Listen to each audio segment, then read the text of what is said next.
The scent of expensive jasmine incense and roasting goat meat filled the courtyard of the Adams estate. But to Martha, it smelled like a funeral. She stood paralyzed behind the heavy velvet curtains of the nursery, her fingers digging into the silk of her ceremonial wrapper.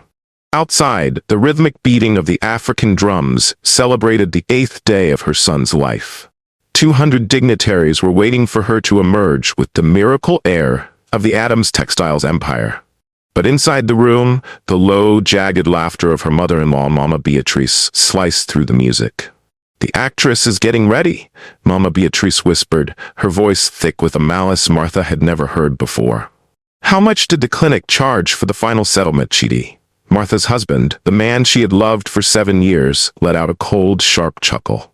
2 million naira for the girl to disappear, and another 500,000 for the midwife's silence. Martha actually thinks her body has finally worked. She's out there nursing Zuri's child like it's her own flesh and blood. Martha felt the world tilt. Her heart hammered against her ribs, a frantic bird in a cage. She gazed at the baby peacefully sleeping in the bassinet, the little one she had fought for, hoped for, and cherished with all her heart. If this wasn't her son, then whose heartbeat had she felt inside her for 9 months? In the town of Enugu, everyone saw Martha as the luckiest woman in the world. She had married into the famous Adams family, known for their successful textile business that had been thriving for generations. Her husband, Chidi, was like a fairy tale prince, charming, well-educated, and apparently deeply devoted to Martha, who had come from a humble background. However, their seemingly perfect life had one cloud hanging over it. Their home was silent. In a culture where a woman's worth is often judged by how many children she has, Martha felt the pressure. 5 years of marriage had gone by without any children, and she had to endure the disapproving looks at church and the uncomfortable comments from relatives who meant well, but only brought her more pain. Mama Beatrice, the formidable matriarch of the family, had been the primary source of Martha's quiet agony. She was a woman who commanded respect with a single glance, her neck always adorned with the finest coral beads, her authority absolute. "A woman is a gate," she would often say during family dinners, her eyes fixed on Martha's flat stomach. "If the gate is locked, the city cannot grow." Chidi would always squeeze Martha's hand under the table, a silent promise of support that kept her from shattering. He was her rock, the one who shielded her from his mother's most venomous barbs. Then something wonderful happened. After visiting a quiet private clinic that Mama Beatrice had suggested, Martha finally saw the 2 blue lines on a pregnancy test. Something she had dreamed about for 5 years. The whole family changed overnight. Chidi took on the role of a protective guardian, while Mama Beatrice swapped her usual stern looks for bowls of hearty pepper soup and lots of vitamins. They moved Martha into their family's peaceful country home for her safety and peace of mind. Although she enjoyed a life of comfort, it often felt more like being trapped in a beautiful cage. She had very few visitors, and every doctor's appointment was kept private, arranged by Mama Beatrice's personal doctor. Martha's pregnancy was tough. She felt unusually tired, and often needed to sleep for long stretches, but none of that bothered her. She was finally on the path to fulfilling her purpose. She felt like she was carrying on the Adams family legacy. Chidi, her partner, spent hours talking to her growing belly, dreaming about the future they would create for their son. He promised that once the baby arrived, everything would change for them. She believed him. Their love had endured through difficult times when they had struggled to conceive, and that gave her hope. As the lively drumming filled the air outside the nursery, Martha recalled that birthday, the moment when everything in her life began to shift unexpectedly. The birth wasn't the joyful moment that Martha had always imagined. Instead, it felt like a confusing blur filled with strong medical smells and heavy drowsiness from the medications. She recalled the sharp sting of a needle in her arm while at a private clinic, and her mother, Mama Beatrice, urging her to just rest and let the doctors do their work. When she finally woke up, many hours later, it wasn't a gentle transition. There was no sweat, no overwhelming cries, only a dull pain in her body, and the sight of Mama Beatrice holding a tightly wrapped baby, her face shining with a mix of triumph and something unsettling. "You did it, Martha." Chidi whispered, though he avoided making eye contact. You have a son. A king. But as the days went on, Martha couldn't shake a deep feeling of something being wrong. Her recovery seemed too quick. The doctors spoke of difficult labor, but she felt no signs of it. Whenever she tried to ask for more information, people told her it was just nerves and exhaustion after giving birth. Chidi, who used to protect her, now treated her like a stranger, showing her kindness that felt distant and clinical. He spent more time in quiet conversations with his mother in the hallway than he did by his wife's side. Emotional mistreatment returned, but it was now dressed up as concern. You're not making enough milk, Martha. Mama Beatrice would criticize, taking the baby away whenever Martha tried to connect with her child. You're too weak.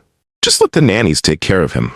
Martha felt like a visitor in her own life, like a ghost in a house that now belonged to the baby and the grandmother. She was told she was only half a mother. Lucky that her family hadn't pushed her away when she had nothing left to give.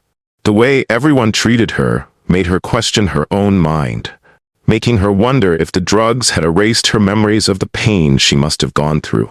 The worst moment came the night before the naming ceremony. Martha walked into the laundry room and found Chidi and Mama Beatrice laughing over a fancy baby bag. When she entered, their laughter stopped abruptly, leaving an awkward silence. Later that night, while Chidi was in the shower, Martha noticed a piece of paper sticking out of his coat. It was a receipt for something called an educational trust and surrogacy settlement, showing a large payment made to someone named Zuri. Her heart dropped. Zuri was her best friend, the one who had been by her side during the pregnancy, but had suddenly cut off contact just 2 weeks before the birth. Standing in the dark, with the paper shaking in her hands, Martha realized that what she thought was a miracle was actually a carefully planned betrayal of her life. Martha didn't speak up. In the complicated world of the Addams family, she understood that making accusations without proof could land her in a psychiatric ward. With trembling hands, she tucked the receipt for the surrogacy settlement back into Chidi's pocket and forced her expression to remain calm. The doubt that had once been just a flicker was now an all-consuming fire. If the baby in the nursery was Zuri's, what had happened to her own child? She recalled the heavy sedation, the long hours spent in darkness, and the doctor's insistence that she had given birth through a miracle of sleep. Now, every word felt bitter in her mouth. The next morning, as the house buzzed with decorators preparing for the final day of the ceremony, Martha found an opportunity to investigate. She grabbed the clinic card from the diaper bag and noticed something that chilled her. The blood type listed on the baby's birth record was O negative. Martha's blood type was A positive, and Chidi's was B positive. This meant, biologically, the child couldn't be theirs. Her hands trembled so much that she nearly dropped the card. To confirm what her heart was telling her, she knew she needed a professional, but she couldn't trust their family doctor. She decided to reach out to Amaka, a childhood friend who worked as a lab technician at the local hospital. Pretending she needed some vitamins to help with her post-baby tiredness, Martha invited Amaka over to the villa. Once they were alone in the dressing room, Martha broke down. I need a DNA test, Amaka. Quietly. If anyone finds out, I'm finished. Seeing the fear in her friend's eyes, Amaka didn't ask any questions. She quietly collected a sample from the sleeping baby and one from Martha. As Amaka left, Martha noticed Zuri's car sneaking into the estate through the back entrance. Why was her best friend coming in like that? Martha decided to follow her, taking the servant passages she knew well from years of being overlooked. She reached the study door and pressed her ear against the wood. The boy looks just like me, Chidi. Zuri's voice sounded anxious. How much longer do I have to hide in the guest house? You promised that after the naming ceremony, Martha would be sent away to rest in the village, and I could move in as the nanny. Chidi replied in a low, reassuring tone. Be patient, Zuri. My mother is already drafting the papers to have her committed. By tomorrow night, this house will be yours. Martha stood against the cold wall, her stomach twisted in knots. The betrayal surrounded her, involving everyone she had once trusted. The Martha who cried in the dark died in that hallway. In her place rose a woman with a heart made of flint. She realized that the difficult pregnancy had been a long-form performance. The vitamins Mama Beatrice had forced her to take were likely mild sedatives to keep her lethargic, while they synchronized her labor with Zuri's real one. They had used her as a social shield to legitimize an affair, and a child that Chidi couldn't claim publicly without losing his inheritance from his ultra-conservative late father's will. She began her counter-move with the precision of a general. Instead of shrinking away, Martha became the perfect Adam's wife. She walked into the living room with a bright smile, praising Mama Beatrice's choice of catering and asking Chidi to help her choose the jewelry for the evening. Her sudden shift in energy caught them off guard. "The motherhood suit suits you finally," Mama Beatrice remarked. Her eyes narrowed with suspicion. "I'm just so grateful for the family you've given me, Mama," Martha replied, kissing the older woman's cheek. The touch made Martha's skin crawl, but she didn't flinch. While Chidi was busy greeting the early arrivals of the textile board members, Martha slipped into his private office. She didn't look for love letters, she looked for the ledger. She found the Adams Trust documents and realized the trap was deeper than she thought. The trust required a male heir to be born of the legal wife for Chidi to gain full control of the billions in assets. If Chidi remained childless, the company would revert to a board of trustees.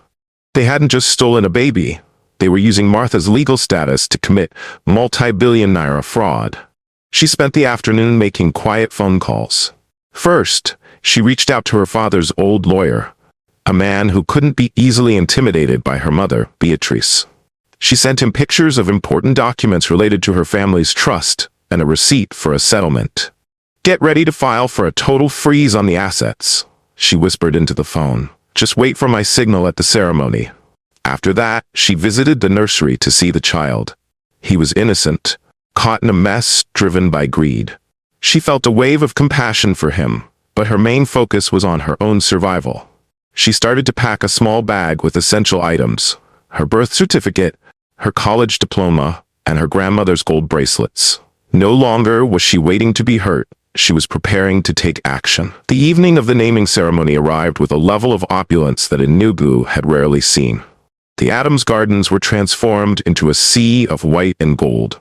Tall crystal vases filled with lilies lined the walkways, and the air was heavy with the music of a live high-life band. Chidi moved through the crowd like a king, shaking hands with senators and CEOs, his chest puffed out with the pride of a man who had finally secured his kingdom. Mama Beatrice sat on a literal throne at the head of the garden, receiving guests like a deity. "Tonight," Mama Beatrice announced into the microphone, silencing the crowd, "we don't just name a child, we secure a dynasty." She gestured for Martha to bring the baby forward. Martha walked onto the podium, dressed in a stunning gold lace outfit that cost more than a village house. To the audience, she looked like the portrait of maternal bliss. Chidi stood beside her, his arm draped possessively around her waist. "As a sign of our joy," Chidi added, grinning at the cameras, "we are announcing the Adams Junior Foundation. We are donating 50 million naira tonight to the clinic that helped my wife through her difficult journey." The crowd erupted in applause. The cameras flashed, capturing the happy family. Zuri was visible in the back, standing near the buffet, her eyes fixed on Chidi with a hungry, expectant look. She was wearing a nanny's uniform. A cruel irony that only Martha understood. Mama Beatrice then signaled for a large wooden chest to be brought forward. "Inside this chest is the deed to the waterfront estate," she told the guests. "It is a gift for the mother who has finally brought honor to this house. Martha, come and take your reward." The guests erupted in cheers, encouraging Martha to open the mysterious chest. Chidi leaned closer, whispering in her ear, "Go ahead, Martha. It's the least we can offer before you leave for your vacation tomorrow." He thought he had outsmarted her, believing that the treasure would buy her silence, or that the mental health facility would silence her voice for good. Martha took in the excited crowd, her greedy husband, and her scheming mother-in-law. Suddenly, she felt her phone buzz in her pocket. It was a message from Amaka. "The results are in. You are not the mother." Instead of reaching for the deed to the chest, Martha grabbed the microphone, her voice calm and strong. "Before I accept this generous gift, I have a surprise announcement that the Adams family isn't ready for." Martha's voice did not tremble as she signaled the technician at the back of the garden. "We often talk about the Adams legacy," she said, her eyes locking onto Mama Beatrice's suddenly pale face. "But today, let us look at the truth behind the mask." The giant LED screens which had been looping photos of the miracle pregnancy suddenly flickered. A jagged, grainy audio recording began to play over the professional speakers. It was the conversation Martha had captured in the nursery. Mama Beatrice and Chidi laughing about the rental fee and Zuri's child. The festive atmosphere evaporated, replaced by a suffocating, collective gasp from 200 dignitaries. As the audio reached the part where Chidi mentioned the midwife's silence, Martha tapped her tablet. The DNA results from the laboratory portal flashed onto the screen in bold red letters. Probability of maternity, 0.00%. The crowd surged forward, phones held high to capture the scandal. Chidi lunged for the microphone, his face twisted in a mask of panicked rage, but the security guards Martha had privately hired through her father's lawyer stepped in his path. Mama Beatrice tried to stand, but her legs seemed to fail her. She collapsed back into her throne, the coral beads around her neck rattling like dry bones. Martha stood at the edge of the podium, looking down at the woman who had tried to erase her. "You called me a locked gate," Martha said, her voice amplified so that even the neighbors could hear. "But it was you who tried to steal the keys to my life. This child is not an Adam's heir. He is the evidence of your fraud." The silence that followed was absolute, a frozen moment in time where the power in the estate shifted visibly. The perfect wife was gone. In her place stood the only person in the garden with the courage to tell the truth. The gates of the estate swung open, but it wasn't more guests arriving. 3 black police cruisers pulled into the driveway, their sirens silent but their presence deafening. Martha's lawyer stepped forward, handing a thick file of evidence to the lead inspector. "Chidi Adams and Beatrice Adams," the officer announced over the high-life band's equipment. "You are under arrest for conspiracy to commit fraud, child trafficking, and the illegal administration of controlled substances." The crowd parted like the Red Sea as the officers approached the podium. Chidi attempted to bluster, shouting about his connections and his name, but the handcuffs clicked shut over his wrists with a finality that silenced him. Zuri, seeing the collapse of her golden future, tried to slip through the kitchen exit, but she was intercepted by female officers who had already identified her from the nanny disguise. The most pathetic sight was Mama Beatrice. The woman who had once ruled Enugu society was led away weeping, her expensive lace wrapper trailing in the dirt, her transition from matriarch to prisoner complete. The legal consequences happened quickly, like a sudden storm in the desert. The Adams Trust was put on hold, and the Board of Trustees took steps to remove Chidi from all his positions. The property he had tried to use as a bribe was taken away as part of the criminal investigation. As the guests hurriedly left in response to the scandal, Martha stepped back into the house one last time. She didn't pay attention to the fancy decorations or the expensive items. Instead, with a heavy heart, she handed over the sleeping baby to a social services officer, feeling relieved that the child would be placed in a caring system instead of a place filled with deceit. By midnight, the great house was dark, and all its hidden secrets had finally been revealed. 6 months later, the name Adams no longer commanded fear in Enugu. It served as a cautionary tale told in whispers at the market. Chidi and Zuri were serving 10-year sentences for their roles in the conspiracy, while Mama Beatrice, broken by the shame and the cold reality of a prison cell, had lost her speech to a stroke. Martha, however, did not stay to watch the ruins. She moved to a small, sun-drenched house in a quiet suburb of Abuja, far from the echoes of the textile empire.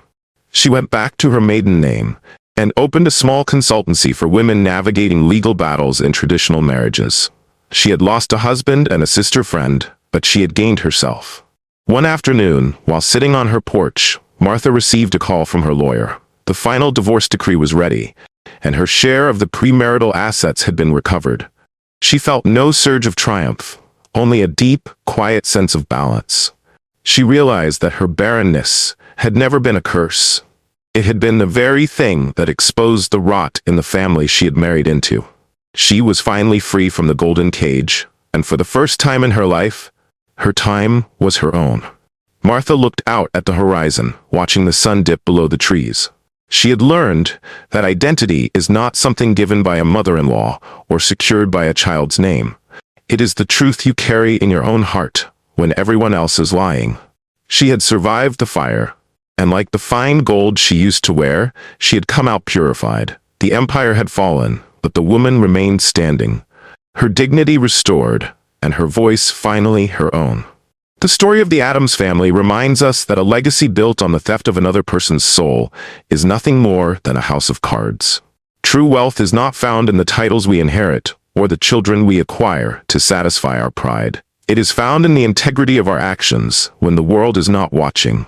We must remember that no matter how deep a lie is buried, the earth will always eventually heave it to the surface. For in the end, a house built on the tears of a mother and the theft of a soul will never know the warmth of a home.